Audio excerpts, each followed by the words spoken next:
All right, hello everybody. Welcome to episode 504, Talk About Buffalo podcast, part of the Blue Wire Network. Today is Tuesday, November 15th. As always, on Tuesday, I'm joined by my good friend, writer, podcaster, sports media personality, Joe Yerdon.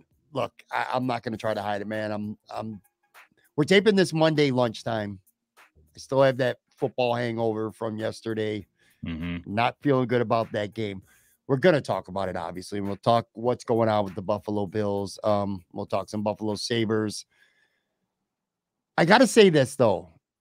At some point during the craziness of the last 5 minutes in overtime of that football game on Sunday, I thought to myself, and I thought of you, because I'm like, and again, I feel like I say this every single week, but we always have new listeners coming through. So I will say this. Joe is not a Buffalo Bills fan like I am. Joe is a Bills watcher. So you do have the ability to watch a game with less emotion because you don't have a horse necessarily in the race when the Bills are playing. I don't think you don't root against the Bills. It's not going to ruin your day if the Buffalo Bills lose on Sunday is what I'm saying. But anyway, I started thinking during this game, Joe, I'm like, man, it would be nice if you don't have any emotion in this game and you don't have a horse in the race. What an exciting, fun, wild roller coaster ride of a football game that really was it? I mean, it really was.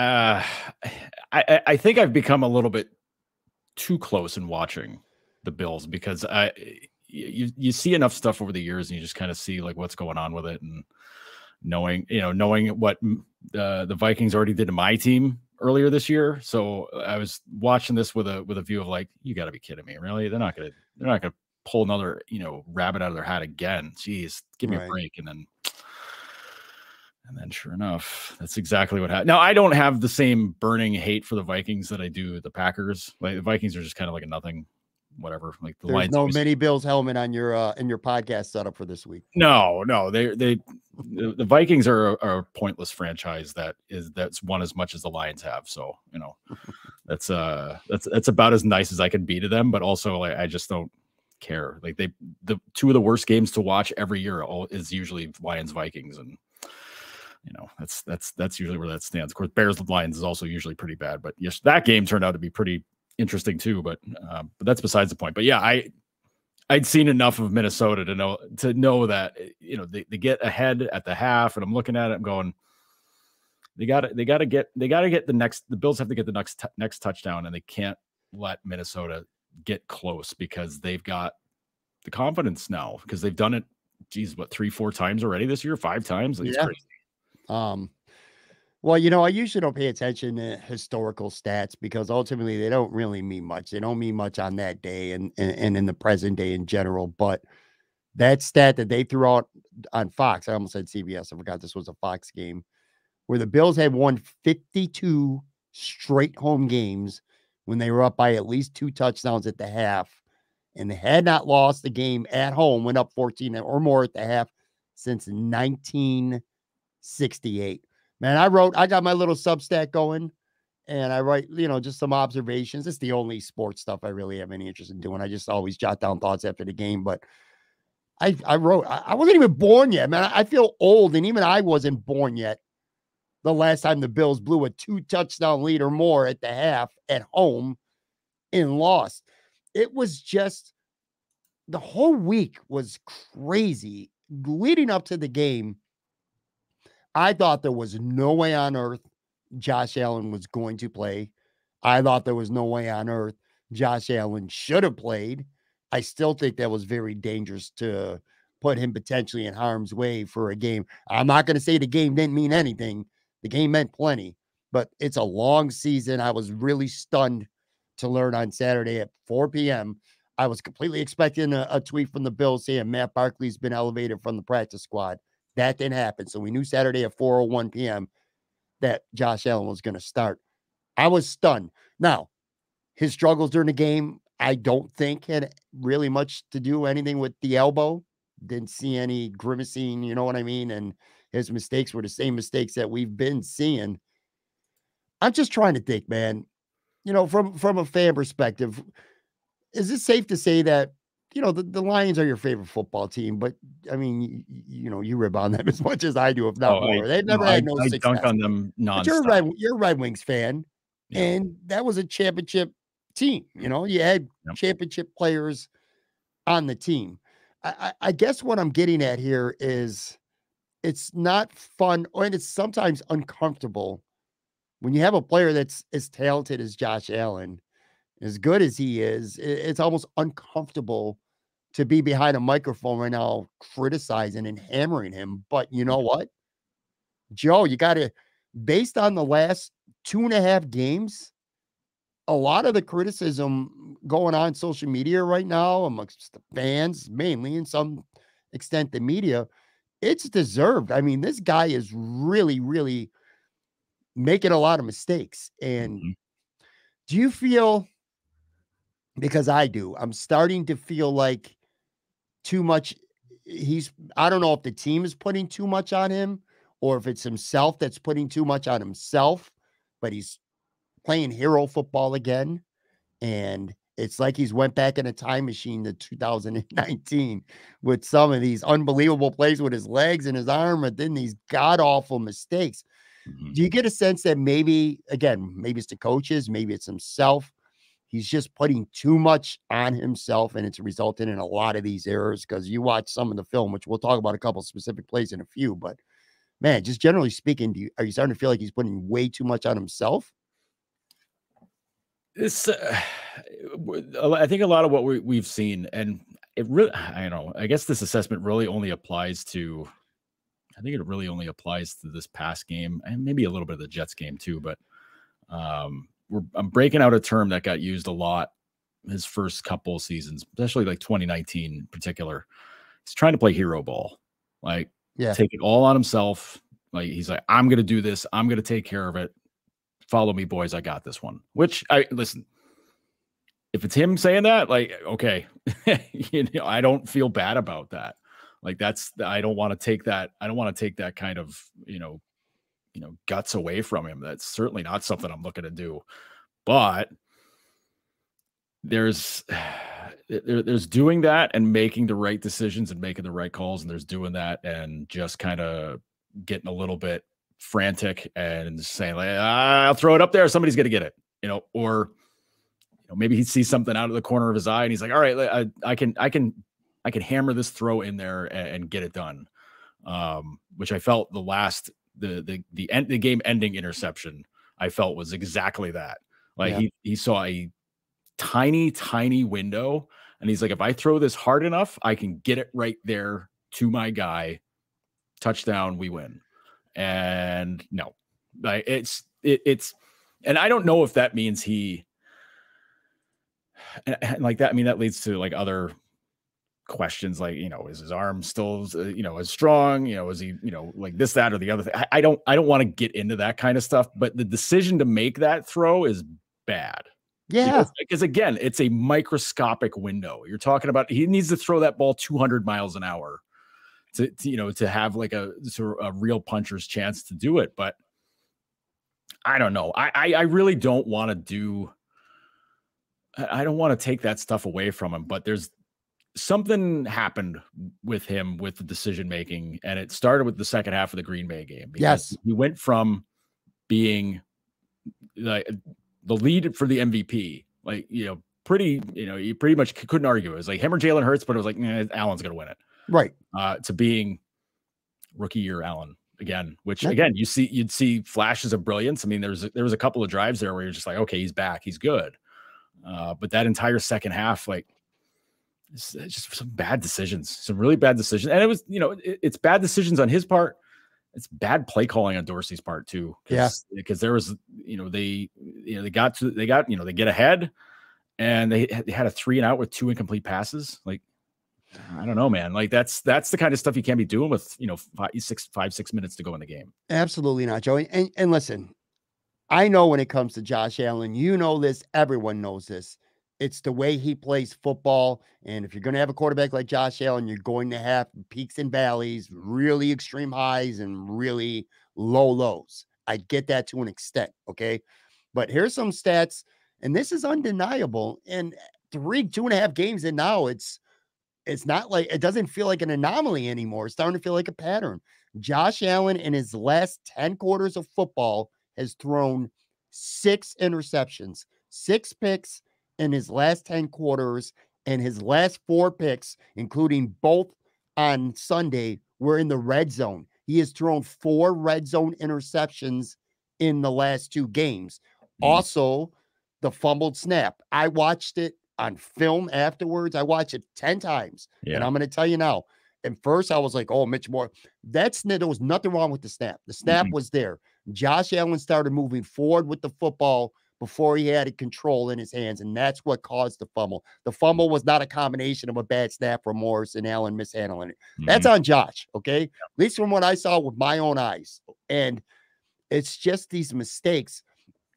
Your point, he was a clear front runner for the MVP based on his first 6 games. It felt like the only step I felt like Josh Allen had left to make near the end of last year and maybe going into this year was being more patient and being willing more to take what the defense gives him. And he's not doing that right now. And he is for stretches, but then it's like he gets impatient. That game ending interception, and you can see it on film. Now, to be fair, I did see views on Twitter where it's cropped and it looks like no one's even near Devin Singletary. Yeah. That's not the case. No. I watched the actual film, and Singletary would have still had to be. Worst case, though, he gets 5 yards, it's 3rd and 5, and you live to fight another down or 2 more downs if necessary. Josh completely forced that pass at the end of the game, and that's the thing. Like I said, he's starting to really force things. And the Jets game, I got it to an extent because you watched the same game I did. Dude, nobody helped him on offense against the Jets. The offensive line couldn't block worth shit. He got sacked 5 times. Gabe Davis is dropping balls. The receivers are running bad routes, not getting any separation. That wasn't the case on Sunday. Stephon Diggs was incredible. 12 catches. He was incredible. Gabe Davis played very well. He had a couple great catches, including one, quite frankly, that shouldn't have counted, that helped the Bills get to overtime near the end of the game. Isaiah McKenzie and Dawson Knox each had 4 catches, 4 productive catches. The offense played well around him. Devin Singletary had 2 rushing touchdowns in the first half. So you can't say, well, he had no help on Sunday. This was on him. And I want to circle back to what you said. I think Ken Dorsey, I don't know. It's like he goes into games with scripted plays. It's like, can he call a game on the fly in the second half? Because I'm starting to wonder what the hell happened to the running game in the second half. Yeah. I mean, God, I can rant forever, Joe. I'm very frustrated and I'm annoyed at this loss, probably more than any other, except for the Kansas City playoff game last year that I can remember in quite a while, because there's just no excuse to lose this game. Like, what's going on with Ken Dorsey? Why are they abandoning the running game with Devin Singletary every week in the second half?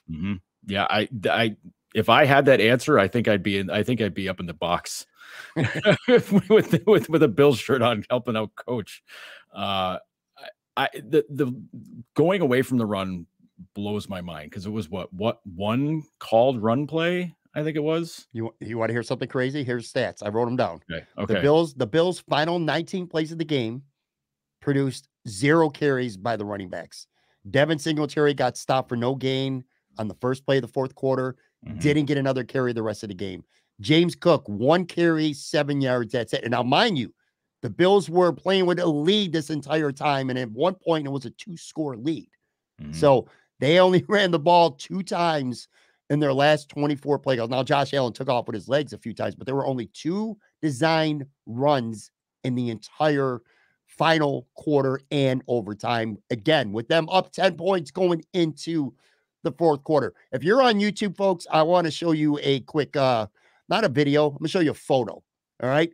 This play pisses me off. Like I told you, the Singletary one was kind of, if they would have dumped it to him on social media, it looked like he was no one near him. That's not the case. I'm going to put this up on the graphic for you to watch, Joe. Here's the situation. The Bills are up 27-17. Okay. It's 2nd down and 2. They had an 8-yard pass, Isaiah McKenzie, on first down. They're at the 7-yard line, right? It's 2nd and 2 here on this play. Again, the Bills score a touchdown. They're back up 3 scores, ball game, right? Well, it's 2nd and 2 from the 7-yard line. And if you're watching this on YouTube, look at the Minnesota defensive front right now. They're playing a white box. They're in a nickel defense. There's only 6 people in the box. Duke Johnson is the running back. They are practically begging the Bills to run the football right here. Worst case, you're getting a first down and it's 1st and goal inside the 5-yard line. And that's worst case. This is 2nd and 2. The Bills call a bubble screen to Dawson Knox that had no chance. Josh throws it at the ground. And then a slant pass to McKenzie or something like that on 3rd down over the middle for nothing. And then on 4th down, the Bills went for it. And this became the first of what would become 2 interceptions by Patrick Peterson. But look at this photo, man. This photo, more than anything else, just almost makes me sick to my stomach. And this is where it's like, if you don't trust Devin Singletary right now, who had 2 touchdowns rushing in the red zone in the first half, if you can't trust your running back to give me a gift, 2 yards, first down, again, the Vikings aren't stacking the line inside the 10. Nope. Look at that defense. They're playing in the nickel. They're begging you to run the football. And the Bills continuing, and Ken Dorsey is calling a pass. Now, in fairness to Dorsey, too, this is also on Josh, because I guarantee you, even if Dorsey called this bubble screen, Josh should be looking at that defense and getting out of that play. And I know he has the authority to do that. So it's not even just with his arm. It's some of the things that Josh is doing. I don't know why. But again, why would you not stick with the run right there, Joe? I mean, that's ball game. Yeah, I see that setup, and yeah, they were daring him. But I see 22. Is that 22 Peterson? Smith. Smith. Yeah. Okay, sorry. You got Smith there. He's peeking in the backfield because if it's a run, he's coming in. If it's not, he's dropping back. Yeah, but he's and I think 7 yards off the line, though. Right. And the linebackers have the same assignment. I'm pretty sure. I don't know if they couldn't have blitzed on that play because they didn't. Screen they did.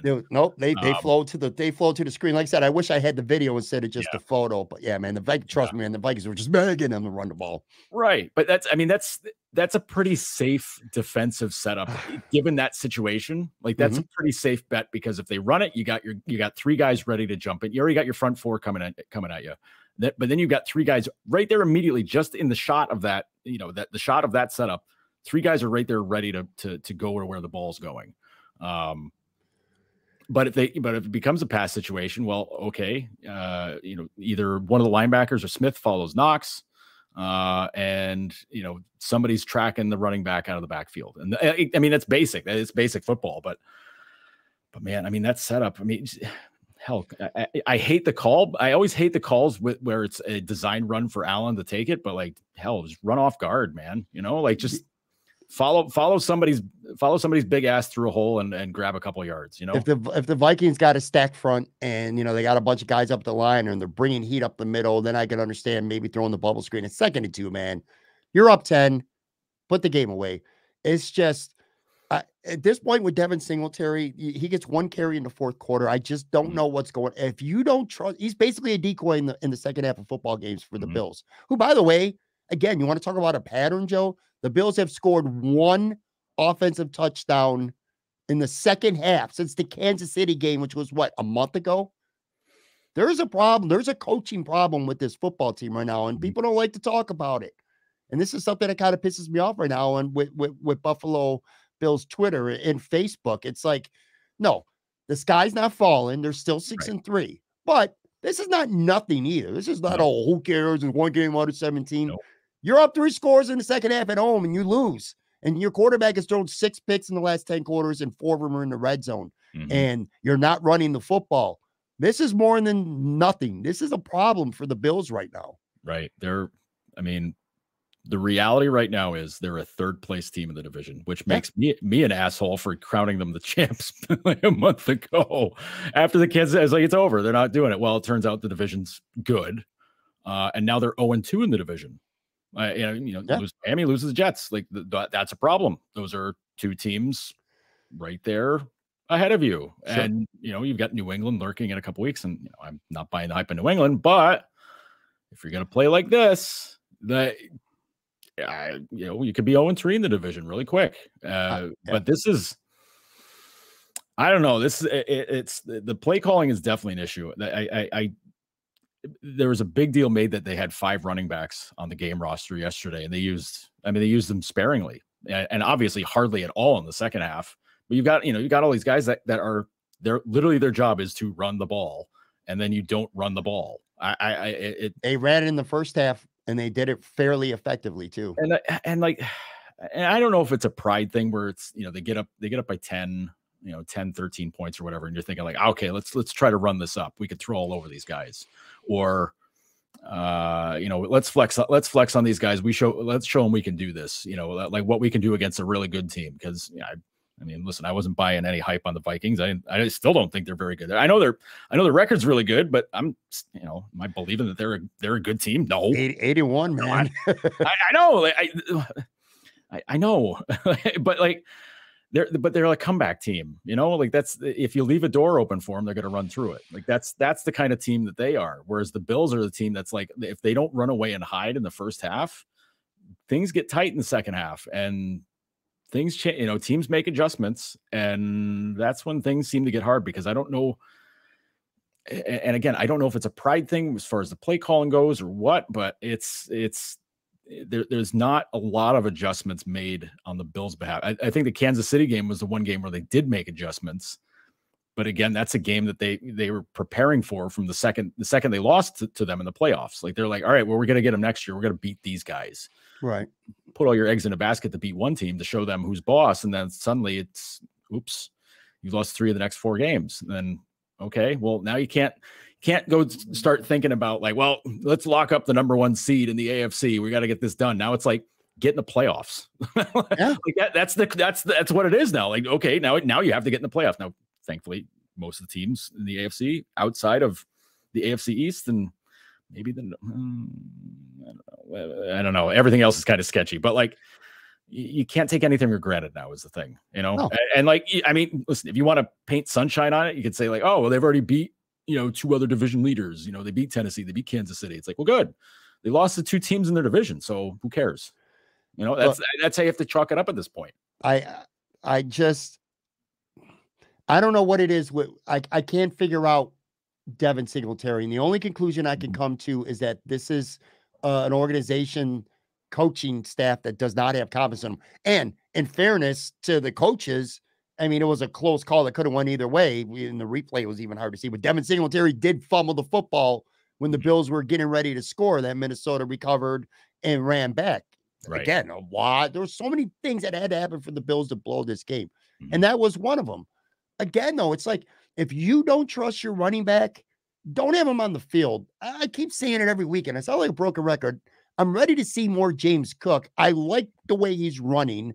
He's patient. He could get outside, which is something that I don't think Singletary could do. They could run those pitches outside. He had a 7-yard run on one of those on Sunday. And Naheem Hines, you trade for him. I go back to that stupid bubble screen to Dawson Knox. Why not have him in the game and maybe swing a pass out to him in the flat if you really want to throw it that bad on 2nd and 2? It's a combination of, I think they don't trust Singletary or the running game in general.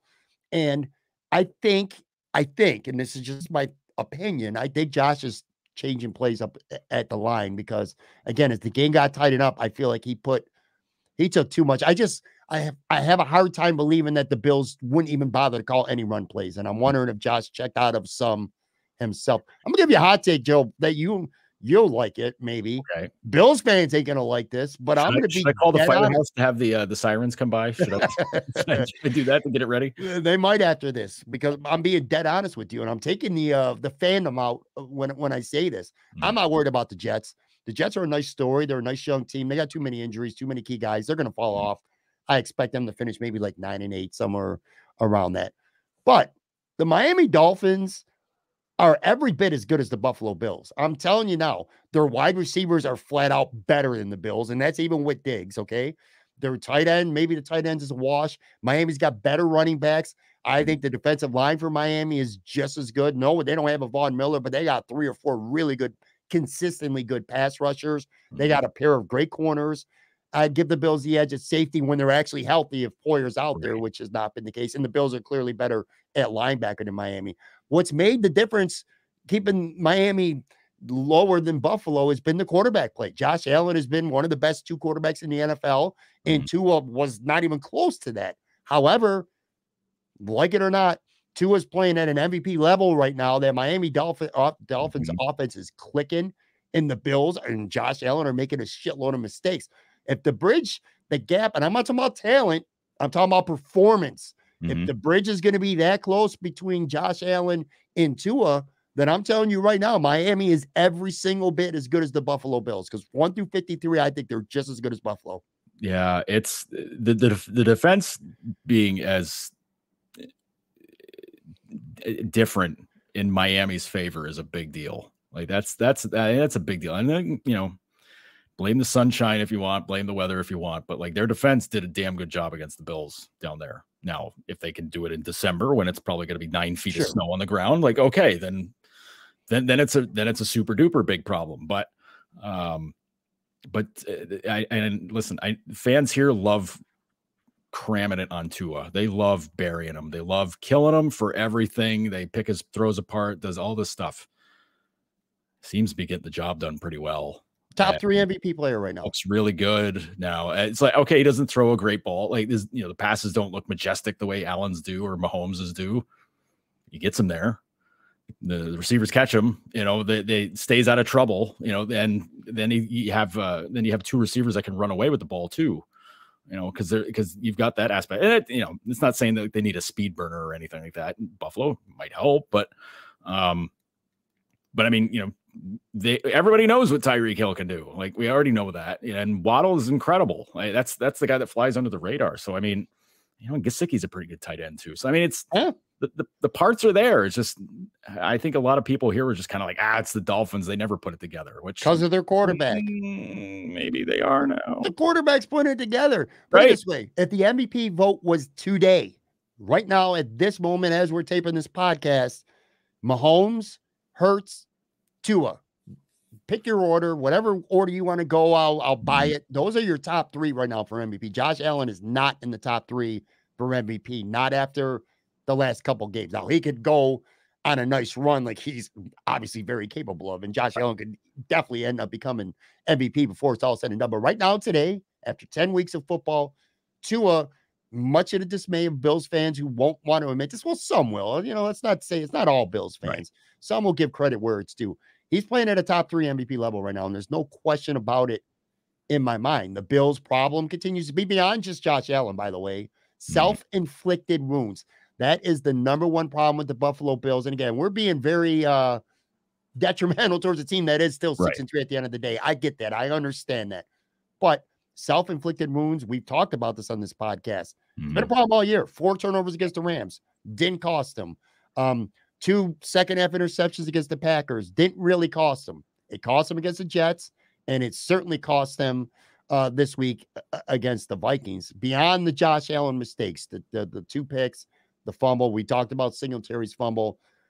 This defense, backups, too many backups in, and we'll talk about that in a second. But man, I put up 1 photo earlier on the offense. I got to put 1 photo up on the defense. And I got to preface this by saying I got to give Justin Jefferson a world of credit. If you're watching this on YouTube, it's 4th and 18.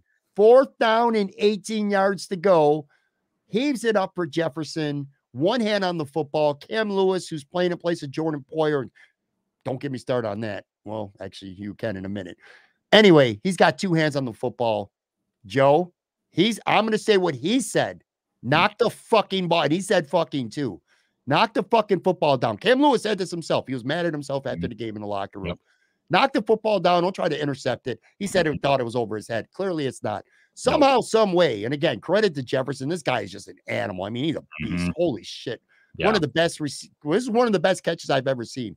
When you factor in the fact that it's 4th and 18 and the game is over if he does not make this catch. Look at Cam Lewis right there with the football. And all he's got to do is knock it down or make sure Jefferson with 1 hand literally outmuscles both of his hands and comes down with that football. Are you fucking kidding me right now? Self-inflicted wounds. No, in your head. Knock the football down. Mistakes. Oh, God. I didn't think I would see a catch better than the DeAndre Hopkins catch against Buffalo a couple of years ago. Yeah, this is the best catch. This might be this is a top 5 all-time catch.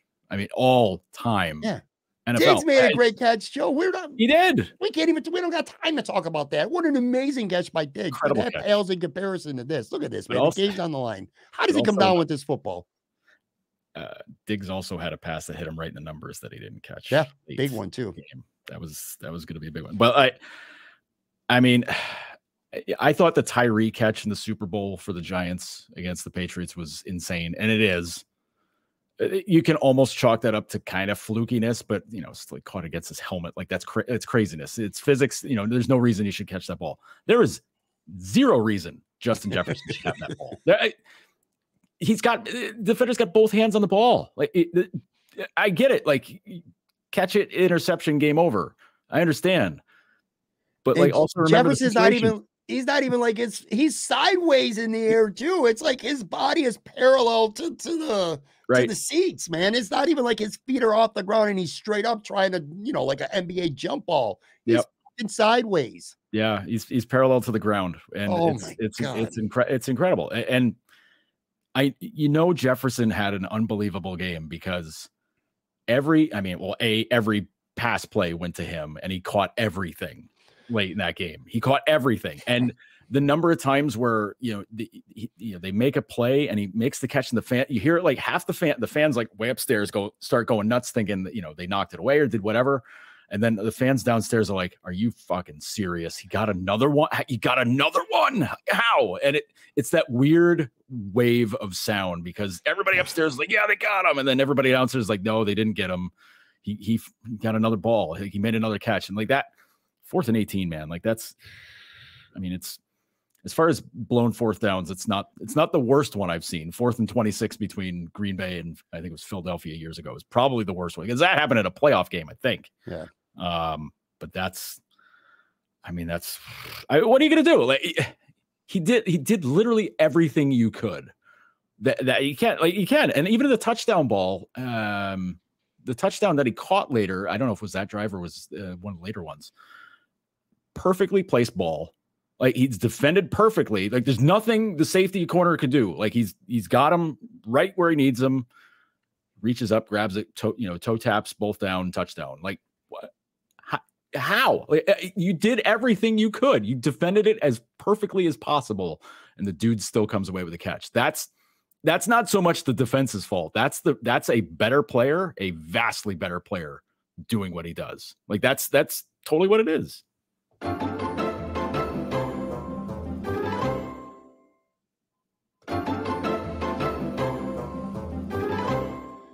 I'm back with Joe Yerdon. Joe. So, yeah, you're right about Justin Jefferson, by the way. He's just a great player making great plays. And in fairness to the Bills secondary, this is a man who does this against most secondaries in the NFL. I got to tell you, though, so if number one, the Bills' biggest problem is self-inflicted wounds, we agree with that. Number two are the physical wounds. The injuries have really hurt this team this year. Tremaine Edmonds got hurt right before the half. And I'll tell you, you see a difference when he's not in the game in the second half. And I'm very critical at times of Tremaine Edmonds. But him and pass defense and some of the things people I talk to who are smart, who cover the team, say, if nothing else, Tremaine Edmonds is a deterrent. Like some quarterbacks go away from him and it kind of limits their options because of the presence of Edmonds in pass coverage. And I think he was missed on Sunday.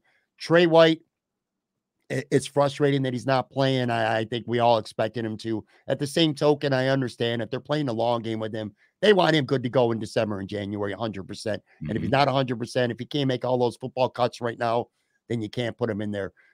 But this Jordan Poyer injury, to me, has been huge. And if you want numbers that will support that, the Buffalo Bills this year are 5-0 when he plays. When Jordan Poyer does not play, they're 1-3. Now, Micah Hyde's been gone for the whole year.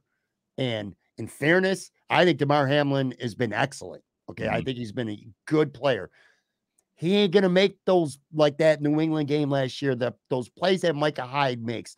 You look at this Vikings game, you look at the Jets game last week, though, and even the Miami game, but mainly these last two games, okay? This was the kind of game last year the Bills would win because you had two all-pro caliber safeties. One of those two guys is going to make a play.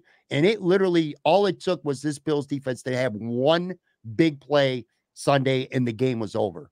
Didn't do it. Jordan Poyer makes that play. Cam Lewis is not in the game. Jordan Poyer's there. He's knocking that ball down or he's intercepting it, one or the other. He's making a play at some point. He's proven this, Jordan Poyer. You know what I mean? Him not being in the lineup, and again, Rizzo's hurt. That hurts them to some extent. Jermaine Edmonds being out hurts them to some extent. Kyrie Elam did not play, and Benford was out there. He had an interception, but you know what, Joe? That interception, don't get fooled by that. He got beat by 10 yards. It was a terrible overthrow by Cousins that led to the pick. Benford had 2 bad penalties in the fourth quarter. That hurt them. But anyway, again, he's your fourth corner.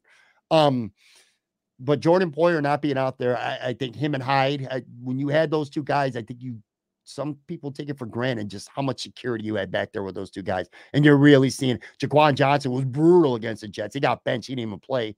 Cam Lewis got the start this week. And same deal with Cam Lewis. A couple big mistakes. You're really, really missing Jordan Poyer. I think that hurts him a lot. Listen, you're missing one Pro Bowl safety, all pro safety is bad enough. Missing both of them it's an impossible thing to try to replace. And honestly, the secondary, they've done well. I mean, they're so decimated by injuries that they've done so well to this point, but there's a breaking point, and it's not so much like it's a scouting thing. Like, you can't scout out you can, but it's not something where you can consistently every play just expose a weakness against somebody in there. But this is you can only really go so long with having guys that are not, and no offense to them, they're playing very well, but they're not quite NFL starter caliber type players yet. Like that. And again, they're playing extremely well. I can't slam them. They've been very strong all year, but you get against the guy, a team that will throw the ball, that has one unbelievable receiver, and he has other options. I mean, geez, we didn't even talk about Adam Thielen or Hawkinson, or Hawkinson, which sad, but it's but I mean, like it's not a quarterback receiving crew that you're just kind of like, it's like, oh man, we got to look out for these guys. You're just not doing that. And I mean, maybe that's the people's detriment. Maybe people will start taking him seriously. But in the Bills' case, like I don't know. I think you get to a point where it's these guys they're good in the roles that they had before. They're good for come in for a handful of plays, come in dime packages, quarter packages, whatever it is. When you need another guy out there, it's like, okay, these guys are good. They can handle the business. They got it. But consistently, every down, every play, everything, there are going to be mistakes made because they are young, because they are inexperienced. Like, it's just going to happen. And you have to kind of accept it, except this is, it's tougher to do when the team has Super Bowl caliber, Super Bowl aspirations. Sure. It's a lot tougher to accept that in this situation. But I mean, listen, if they didn't have Leslie Frazier coaching the defense, and if they didn't, and honestly, if they didn't have Sean McDermott there to also coach these guys up in the secondary, because he's, that's his wheelhouse. If they don't have those two guys there, then it's probably a humongous problem. But I think that they've done really well in getting those guys ready for games and ready for these situations. But at some point, the talent difference is going to wear you out. It is. And this defense, kind of like the offense, is overly reliant on Josh Allen. It's like, well, I don't know, maybe it's just me, but I was screaming for Von Miller to make a play on defense because he seems like he's the only one that's going to. And he did, by the way. He had a late sack, which should have mattered more.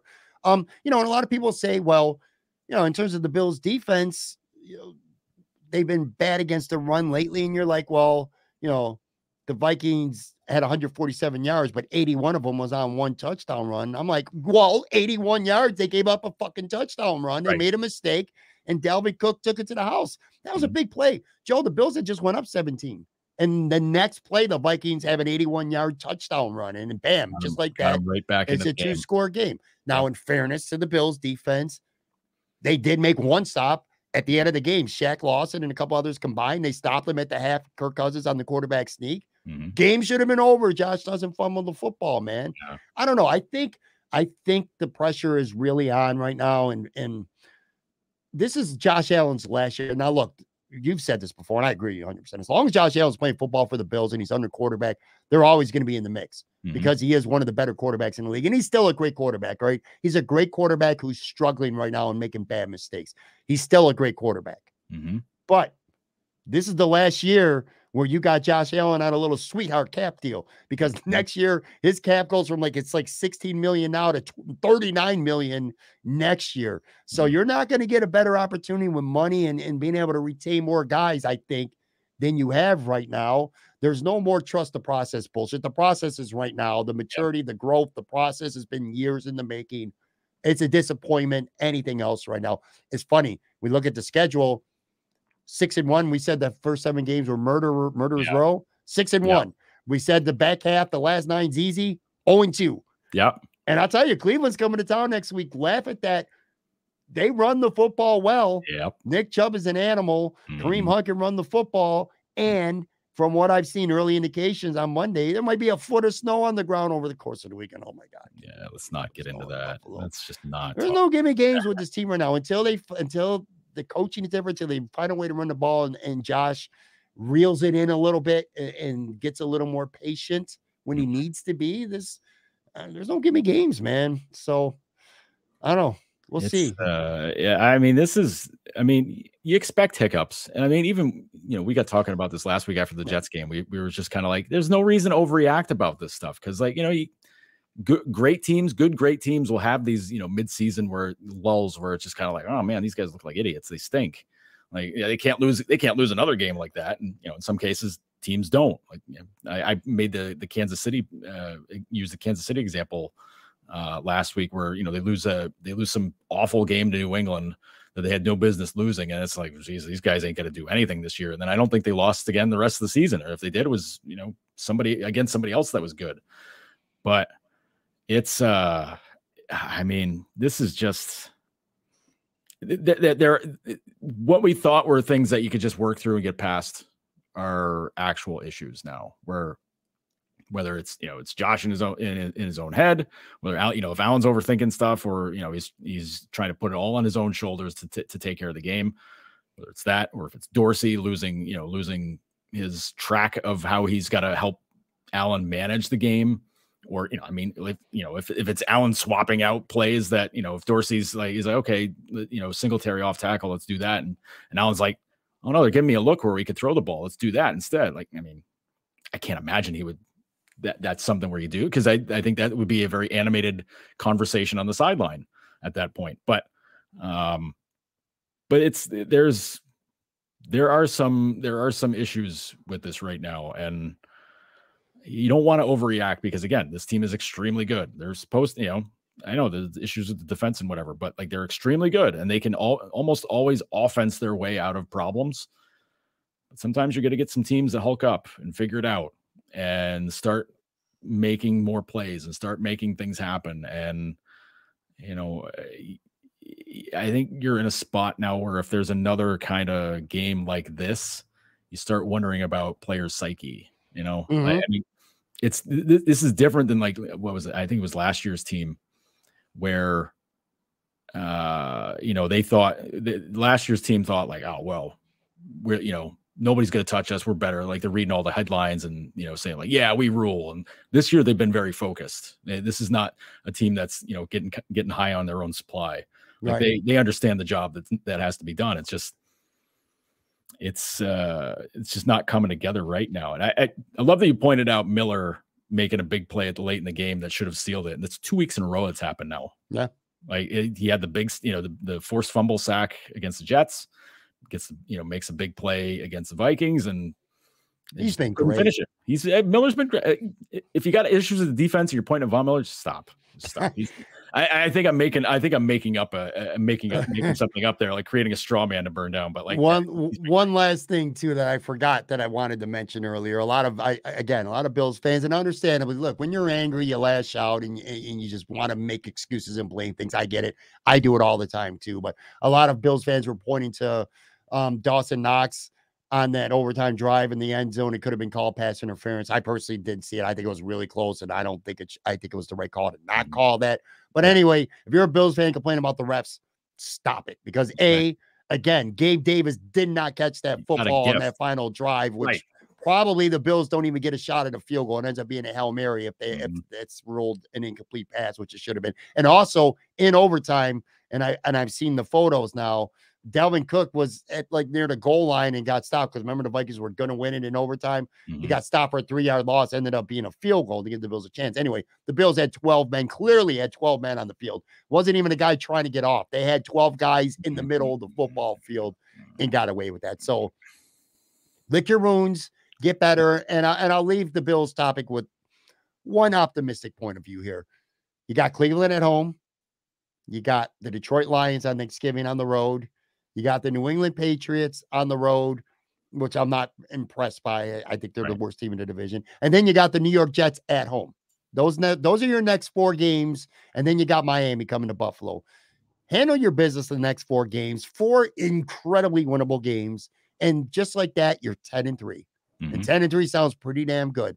And if Miami were to win out for the next month too, the best they would be is the same. So you're talking about a potential 2 10-3 teams playing in Buffalo, which probably would be for the division at that point. So anyway, point being is there's still opportunity to get your shit together, but they got to get their shit together. Yeah, that's the important thing. Now, if I could, I know everybody gets, they get super horned up over stats and everything about, when it comes to, the passing game and all that stuff. After Allen's performance yesterday, he leads the league in picks. Yeah. That's not, I didn't know that till you told me that, but that does not surprise me. I was just looking at Football Reference at the stats and I see passes intercepted, Allen's number 1. I was like, oh, yeah. Okay. Well, 6 in the last 10 quarters will do that. No, I didn't know that though, but yeah. Yeah. And I mean, he's 7th in QB rating. I take your ratings for whatever it's worth, but I mean, Jared Goff's right behind him, and you know how I feel about him. So, I mean, it's not the neighborhood you want to be living in as a quarterback. Yeah. And Goff's had a fine season for him. They've been living on the edge all season. They're -1 in plus minus for turnover ratios because they've had 18 turnovers on offense, just unacceptable. Yeah. All right. Well, let's talk about the team that you cover, the Buffalo Sabres here. Much happier story with a 5-game losing streak. One week ago, the Sabres had lost a weekend series against, what was it? It was Tampa and Carolina, but they were coming home to begin a 4-game homestand. And I'm like, all right, well, let's see how this goes. I think I don't remember what the record was at the time, but here's what the record is right now, folks. They've lost 5 in a row, including 3 at home. We're taping this on Monday. The Sabres are playing the final game against Vancouver of their homestand tonight.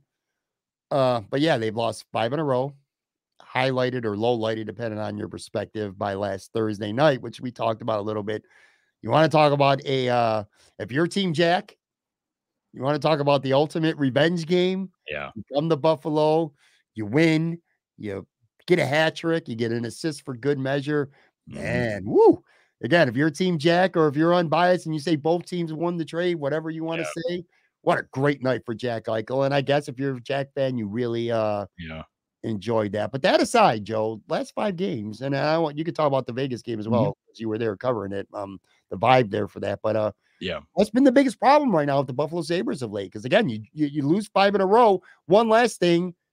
This is how quick and loaded the East is. As of right now, they're 7-8 on the year. And as we tape this, they got 14 points, which is 3rd from the entire bottom in the conference. They're 14th. They're in 14th place in a 16-team conference right now. What's went wrong?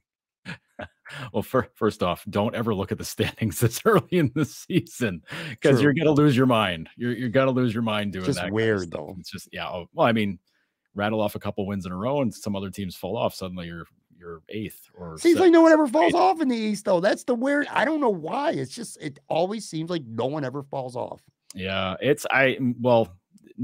nobody falls off. Nobody has losing streaks like this, really. I mean, that's right. What that comes out. And Buffalo's just in a kind of way right now. But of the past 5 games, the worst game that they played was against Arizona, by hands down by far. And I know a lot of fans were just like, oh, they dominated the game. They did everything but score the goals and win the game. And I'm like, well, those are 2 big factors. Yes.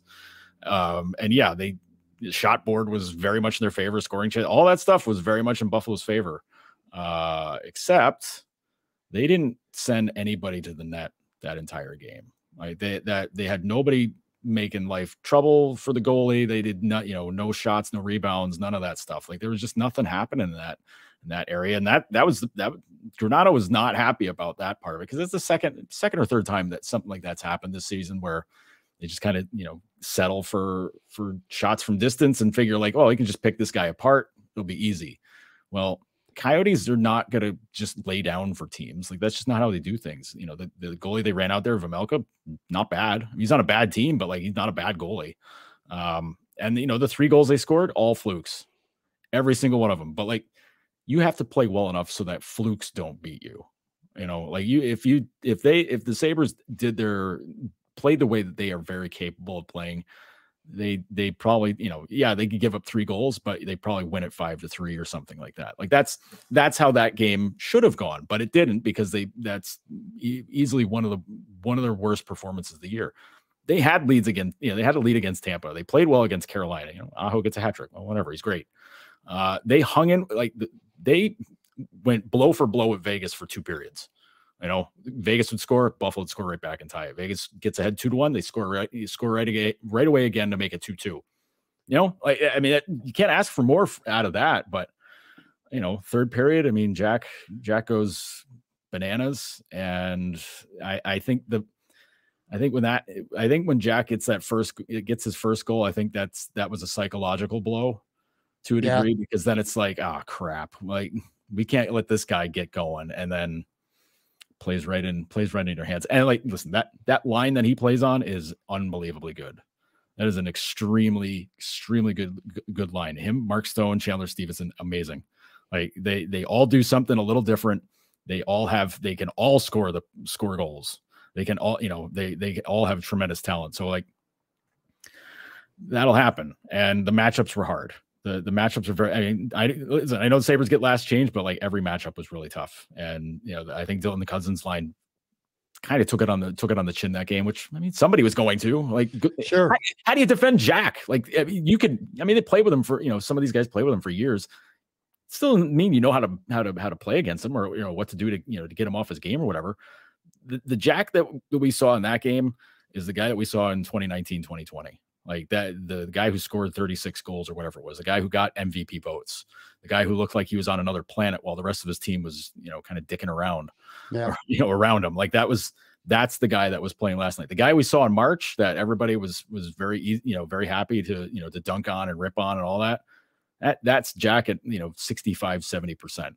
Like that's what he was at that point last year, because it's, you're coming off bad, crazy surgery, your new team, the whole thing. But Jack now, and the Vegas team is healthy. The whole team is healthy. That whole team's broken last year. And Jack is 100%, hands down 100%, style. So like, good teams are going to do that. And that, the Bruins game, listen, the Bruins game, I can't get them on about the Bruins game. I thought they played great. I thought that was the best game of the 5 in a row that they've lost. I thought that was the best game that they played out of the bunch. But they got goalied. Keith Kincaid's the number 3 goalie in Boston. Like, he comes up and he makes the third period. He made some unbelievable stops. He stops Quinn on a crazy, with a crazy stop. It's a whole flurry around him where he's making 2, 3, 4 saves at once. And you're like, okay, like, what are you going to do? And then, Patrice Bergeron scores. And then, they give up, that floater goal from Zboril from the blue line through traffic. Like, what are you going to do about that? You can't do anything about that. But, Bergeron, listen, he's good.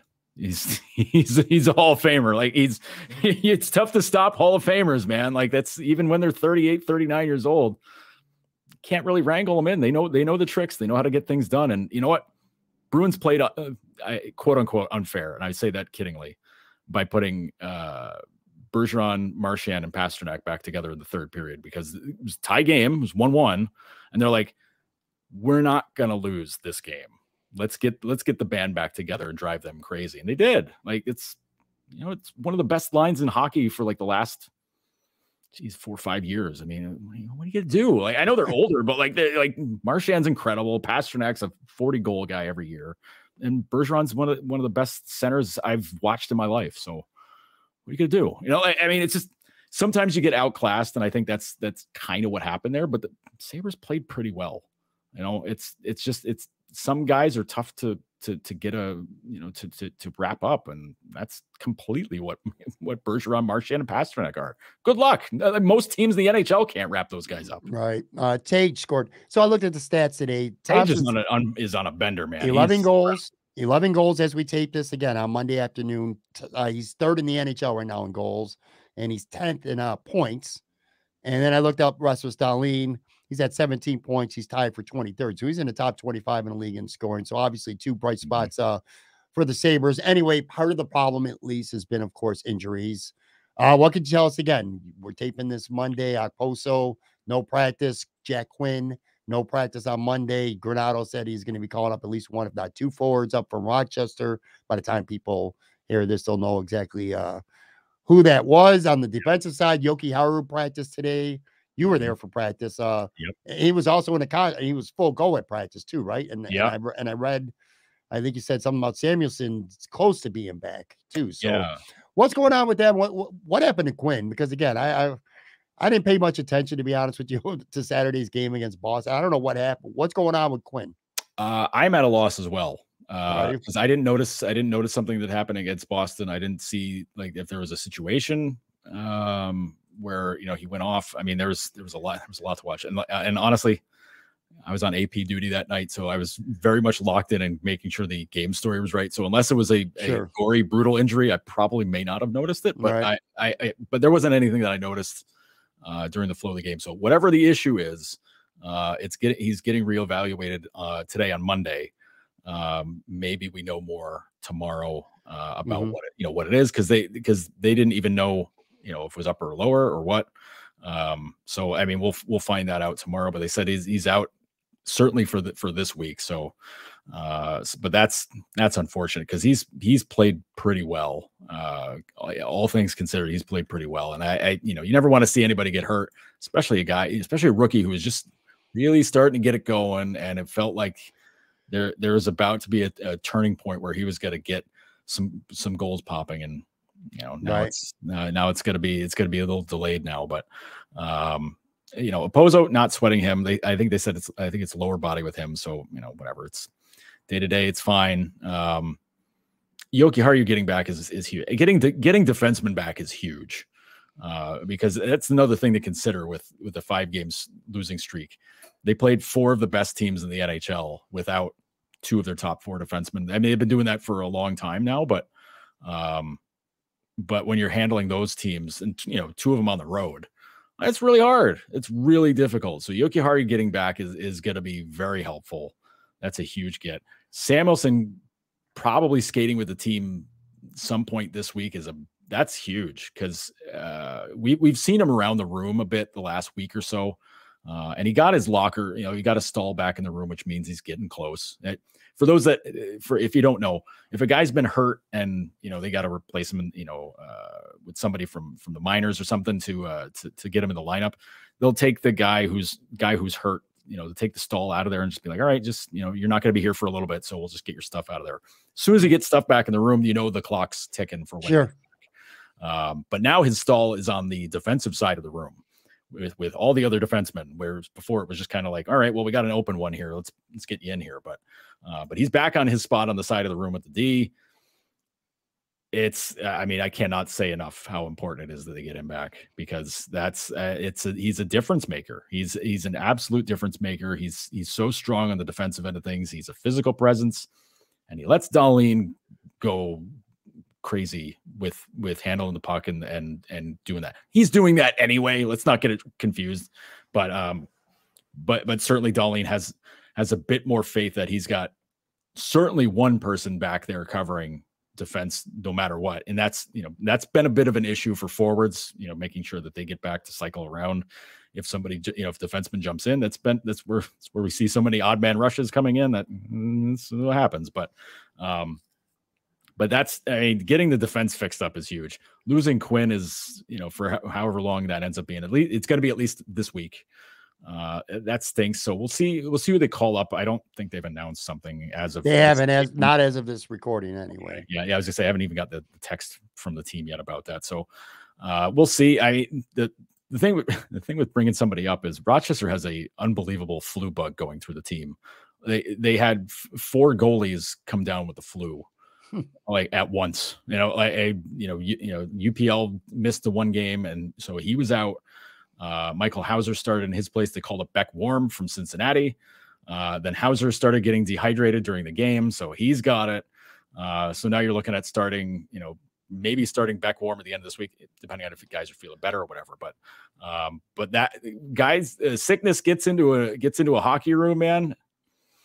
Lock it down, because guys that'll get around quick, and guys will get sick. Sure. So I wonder.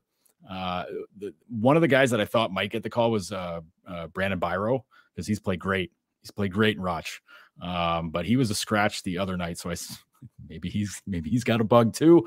I got a funny feeling though. If it's a winger they need, we might see Anders Bjork back. I think that might be the call. If if you're just going to go keep it simple, a guy who practiced here all training camp, whatever.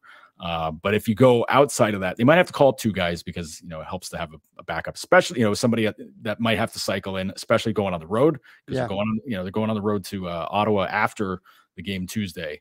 But maybe Linus Weissbach might be a guy to keep an eye on. Maybe he gets a tap. We'll see what happens. But if it's up to me and everybody's healthy, I think Byro's the guy you go with, just because he's played so well, and you want to reward guys that do that. Last question, then I'll let you go. So Power and Dahlin have been seeing some shifts together. Don't think that's going to be permanent, when Samus and Yogaro come back. But what are your thoughts on that? It's a stacked deck. you're putting all your eggs into the basket there. Right, it's like they can't skate 60 minutes. So right. They tried. They tried against Boston. They both played close to 30 minutes in that game. So that's asking a lot. But Granato talked about it on Monday about how that's something that he doesn't want to keep that as a permanent thing. Obviously, that's not the plan.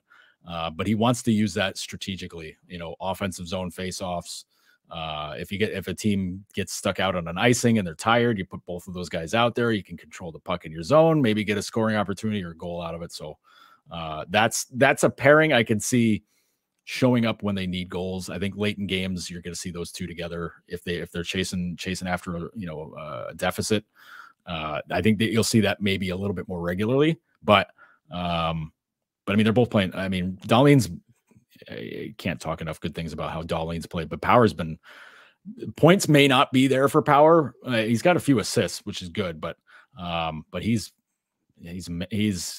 looks every bit of like a 10-year seasoned vet, the way he plays and the way he handles himself. It goes understated because he's kind of a quiet guy, but man, he's good. He's so good. And it's one of those, it's kind of like the classic under the radar defenseman thing. Like, I don't even notice him. And he did his job is what he's doing. Well, we got, let's see. So we got Vancouver tonight, Tuesday, Ottawa. Then they go on the road for 3 all Canadian games, by the way. They're at Ottawa Wednesday, at Toronto Saturday. That's always a fun game when the Sabres in the Leafs play, especially on Saturday Night Hockey. That'd be cool. And then Montreal to finish up that 3-game road trip. It's a weird road trip, Pat. It is. They're not staying out on the road for any of those games. Like, they're going to Ottawa, they're coming back. They're going to Toronto, coming back. And then going on, coming back. So it's weird. Well, hopefully they can pick up a little bit. And well, like you said, they've been playing pretty well, but hopefully they'll translate to some points. You don't want to see them get buried any further, because it's at least fun to imagine a scenario where the Sabres are in the thick of a playoff race come March. And if you get buried too far now, you're not going to come back from that. Anyway, all right. Make sure you give Joe a follow on Twitter at Joe Yerdon. Noted Hockey Substack. Subscribe to that. I got links to all this stuff in the show notes too. And of course, Maintenance Day Podcast. Lance Lazowski, Joe, every Monday. That is, in my opinion, the best Sabres related hockey podcast out there today. By far, it's not even close either. So make sure you check all that out. Thanks, buddy, man. This was I kind of feel like a little therapeutic right now. Spend all that time talking about the Bills. I feel a little bit better. I'm glad to not be a Bills fan, so I can be the therapist for everybody to just kind of bounce ideas off of. Talk to you guys soon.